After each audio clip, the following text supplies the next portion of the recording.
Les montagnes retenaient leur souffle. C'étaient des géants de roches et de pins, impitoyables au cœur de l'hiver. Mais même dans les endroits les plus rudes, les miracles pouvaient trouver un chemin.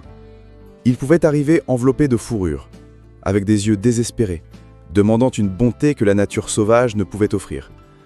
Léo Vance croyait connaître ces bois. Il pensait comprendre leur silence et leurs secrets. Puis vint la nuit de la grande tempête.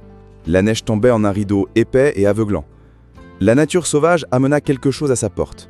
C'était un visiteur qu'aucune carte ou guide ne pourrait jamais expliquer. Un coup à la porte en plein blizzard est étrange. C'est encore plus étrange quand le visiteur n'est pas humain. Que faites-vous quand la nature sauvage demande l'asile? Ceci est une histoire de confiance. C'est une histoire de survie. C'est l'histoire d'une connexion qui franchit la ligne entre l'homme et la bête. Léo Vance se tenait à la fenêtre de sa cuisine. Il regardait les gros flocons de neige lourds tourbillonner dans la lumière jaune de sa lampe de Porsche. La chaîne météo avait annoncé la pire tempête depuis 50 ans. Pour une fois, il ne s'était pas trompé. Le vent était un animal affamé, hurlant à travers les grands pins qui entouraient sa petite cabane. Il charriait un froid arctique profond, qui semblait s'infiltrer à travers les murs de rondins eux-mêmes. Léo avait 60 ans. Il avait vécu la majeure partie de sa vie dans ces montagnes. Il était photographe animalier. Parfois, il aidait le bureau local de la conservation. Sa femme, Clara, était décédée il y a 5 ans. Depuis, il trouvait du réconfort dans le calme. Il le trouvait dans la présence constante de la nature et dans son appareil photo qui capturait la vie des créatures sauvages qui considéraient cette forêt comme leur foyer. Le thermomètre sur sa fenêtre indiquait moins 20 degrés. Et la température continuait de baisser. Léo resserra sa vieille robe de chambre en flanelle autour de lui. Il ajouta une autre bûche au feu. Les flammes bondirent et crépitèrent dans la cheminée en pierre. Elles projetaient des ombres dansantes à travers le salon. La pièce était remplie des meubles chauds et simples de Clara. Ses propres photographies couvraient les murs. Il y avait des photos de Wapiti dans la brume matinale, d'un aigle à tête blanche en vol, d'un ourson dégringolant dans un champ de fleurs sauvages. Un son perça le hurlement du vent. Il était différent. Léo s'arrêta, sa tasse de café à mi-chemin de ses lèvres. Il écouta. Le voilà de nouveau. Un léger coup sourd contre sa porte d'entrée. Il fut suivi d'un son étrange, quelque chose entre un gazouillis et un miaulement. Léo posa sa tasse, il se dirigea vers la porte, ses pas lents et prudents. Dans toutes ces années ici, il avait appris que la faune restait à l'écart des maisons humaines, surtout pendant des tempêtes. Ils avaient leurs propres tanières, leurs propres anciennes façons de survivre aux visaires brutaux du Montana. Quoi que ce soit qui se trouvait à sa porte devait être en terrible difficulté. Le coup retentit de nouveau, plus pressant cette fois. Léo attrapa le lourd bâton d'ocre en chêne qu'il gardait près de la porte. Clara l'avait toujours taquiné à ce sujet.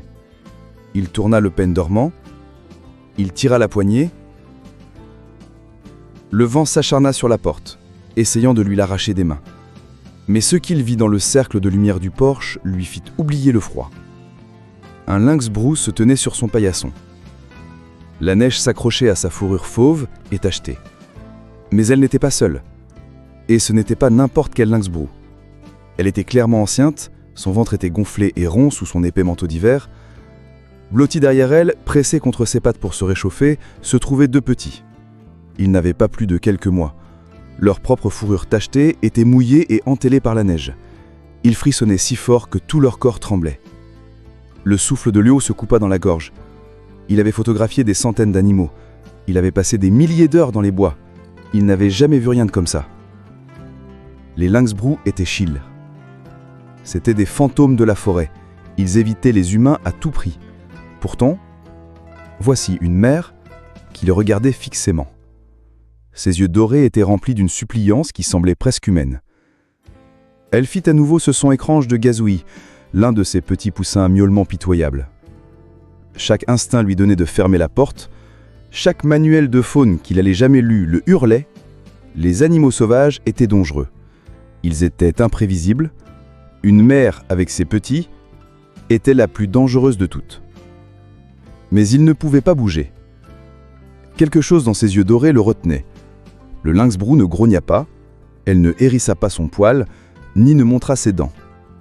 Elle se tenait simplement là, son corps courbé comme un bouclier autour de ses petits.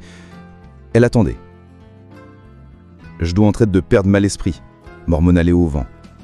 Il pensait à ce que diraient ses amis du bureau de la conservation. Il le traiterait de fou. Il recula lentement d'un pas, laissant la porte ouverte. C'était une invitation.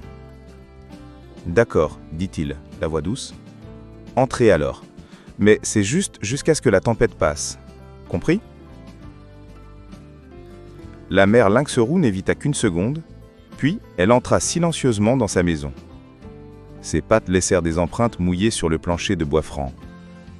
Ses petits la suivirent, en trébuchant, les yeux grands ouverts. Léo referma la porte contre la tempête déchaînée. Le silence de la cabane s'installa autour d'eux, seulement brisé par le crépitement du feu. La petite famille n'hésita pas. Ils se dirigèrent directement vers la cheminée. Les deux petits s'effondrèrent sur le tapis chaud devant l'âtre. C'était le tapis préféré de Clara, un ovale doux et tressé. Léo ressentit un étrange mélange d'inquiétude et de chaleur. Leur mère resta debout. Ses yeux ne quittèrent jamais Léo. Maintenant qu'elle était à l'abri de la neige, il pouvait la voir plus clairement. Elle était plus petite qu'il ne s'y attendait, ne pesant probablement pas plus de 30 livres, même avec sa grossesse. Sa belle fourrure était emmêlée par endroits. Il remarqua qu'elle boitait légèrement de la patte avant droite. « Tu as eu des moments difficiles, n'est-ce pas, ma belle ?» murmura-t-il. Il garda sa voix basse et stable. Il ne voulait pas l'effrayer. Les oreilles touffues du lynx-roux tressaillit au son de sa voix. Mais elle ne montra aucune peur. Elle sembla se guétendre, juste un peu, alors que ses petits commençaient à se réchauffer. Leurs frissons violents s'arrêtèrent lentement. Ils se levèrent en boules serrées de fourrure sur le tapis. L'œil de photographe de Léo vit l'image parfaite qu'ils formaient. La posture protectrice de la mère, les petits enroulés comme des apostrophes, la lueur du feu brillant sur leurs manteaux tachetés. Son appareil photo était dans son bureau, juste au bout du couloir, mais il n'osa pas bouger. Le moment semblait trop sacré. C'était une trêve fragile qu'il ne voulait pas rompre. Au lieu de ça, il s'assit lentement dans son fauteuil préféré. Il garda une distance respectueuse. La mère lynx-roux le regarda pendant quelques minutes de plus.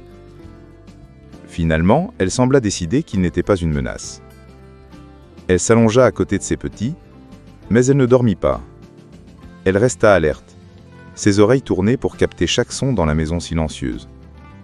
« Je dois te donner un nom, » dit Léo doucement, plus pour lui-même que pour le félin. « Je ne peux pas simplement t'appeler mère lynx-roux dans ma tête. » Il l'étudia alors qu'elle commençait à nettoyer l'un de ses petits.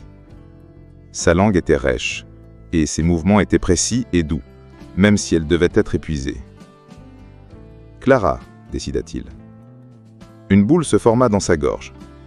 Sa Clara aurait adoré ça. Elle aurait été ravie. Elle aurait probablement fait tous ronronner et manger dans sa main à l'heure qu'il est. Le lynx-roux, sa Clara, leva les yeux vers lui quand il prononça le nom. C'était comme si elle comprenait. Puis, elle retourna à sa toilette. Les petits dormaient déjà profondément. Leurs petits flancs se soulevaient et s'abaissaient à un rythme paisible. Léo remarqua des détails à leurs propos maintenant. Un petit avait un visage plus audacieux, plus curieux. L'autre semblait plus timide, restant plus près de sa mère. « Scamp » nommait-il l'aventurier. « Et Shadow pour toi » chuchota-t-il à l'autre. « Bienvenue chez moi. Dieu seul sait ce que je vais faire de vous quand cette tempête sera terminée. » Comme en réponse, le vent hurla plus fort. Il fit vibrer les vitres. La famille de lynx-roux se serra davantage.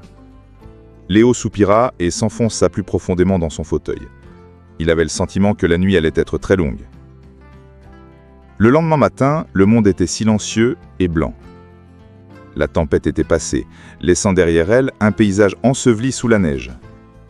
Léo s'était endormi dans son fauteuil. Quand il ouvrit les yeux, il attendait à moitié que le salon soit vide. Il pensait que tout cela n'avait été qu'un rêve étrange et vivace. Mais c'était réel. Clara et ses petits étaient toujours là, blottis près des braises rougeoyantes dans la cheminée. La mère lynx roux était réveillée. Elle le regardait avec ses yeux dorés et intelligents. Les petits, Scamp et Shadow, commençaient à s'agiter. Ils faisaient des petits bruits couinants en étirant leurs petites pattes. Dans la lueur claire du matin, Léo pouvait voir à quel point ils étaient tous maigres.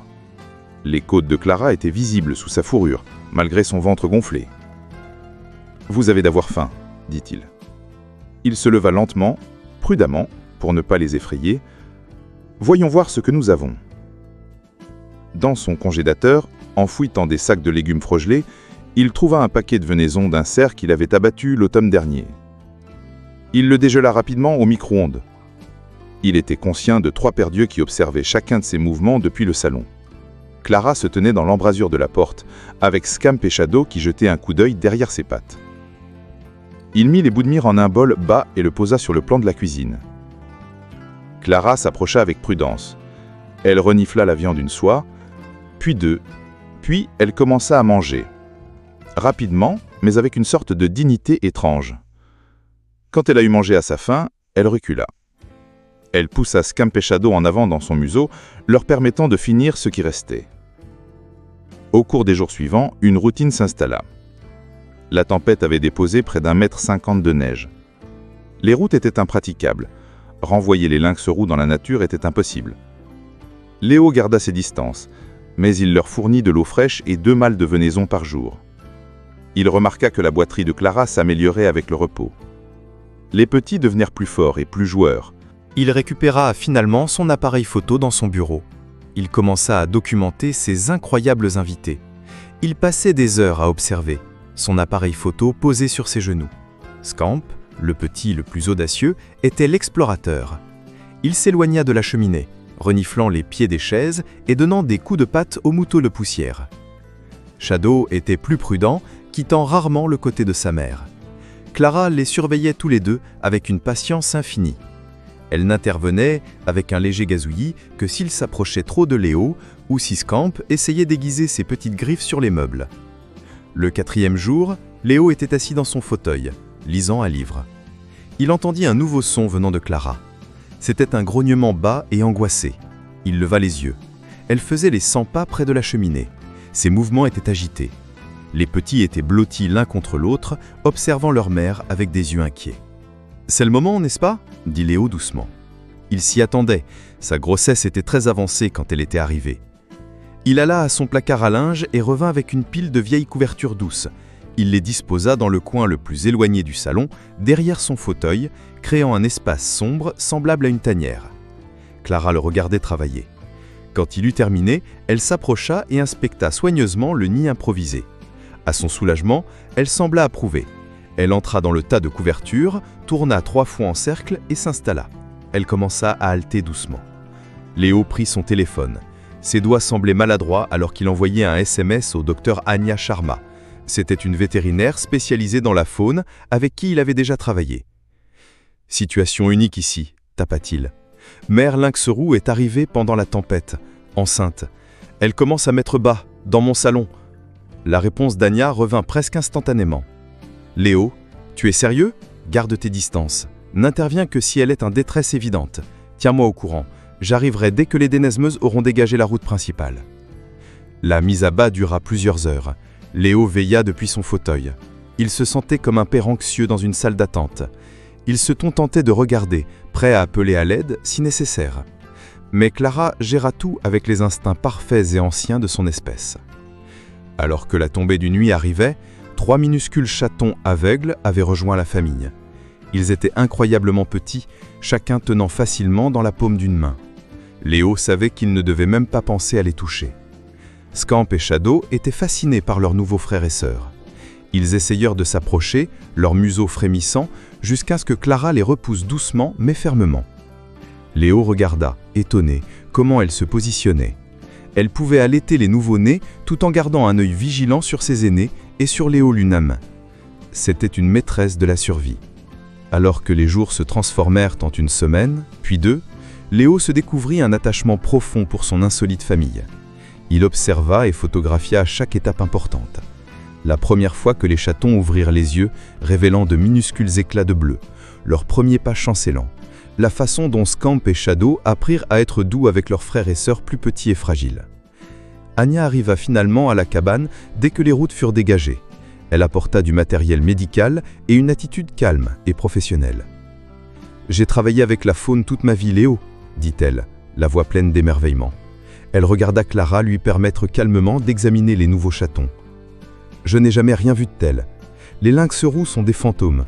Pour qu'elle te fasse confiance comme ça, elle devait savoir qu'elle n'avait pas d'autre choix cette nuit-là. »« Est-ce qu'ils iront bien ?» demanda Léo. C'était la question qui pesait sur son cœur. « Peuvent-ils retourner à la vie sauvage ?» Anya hocha la tête, les yeux sérieux. « Ce sont des animaux sauvages, Léo. Clara fait un travail parfait pour les élever. Elle garde juste assez de distance avec toi. Mais nous devons commencer à planifier leur retour. Plus ils resteront ici, plus il sera difficile pour eux de s'adapter. » Léo savait qu'elle avait raison. Mais la tentée de la cabane retombant dans le silence lui serrait le cœur. C'était une douleur familière qu'il n'avait pas ressentie aussi vivement depuis le décès de Clara, sa femme qui avait le même prénom. Il s'était habitué aux doux sons de la famille de Lynxon. Il aimait la façon dont les petits se battaient sur le tapis le soir. Il aimait le léger gazouillis que Clara faisait pour appeler ses bébés à téter. Anya la aida à planifier. Ensemble, ils conçurent un grand enclos extérieur. Il serait relié à sa maison par une petite chatière qu'il installa dans le mur.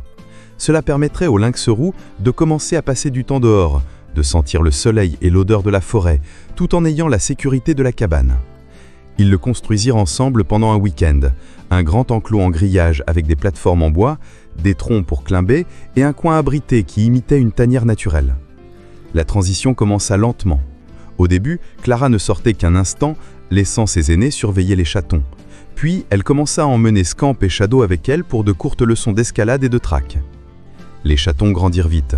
Leurs yeux bleus devinrent dorés et leurs taches devinrent nettes et claires. Léo documenta tout.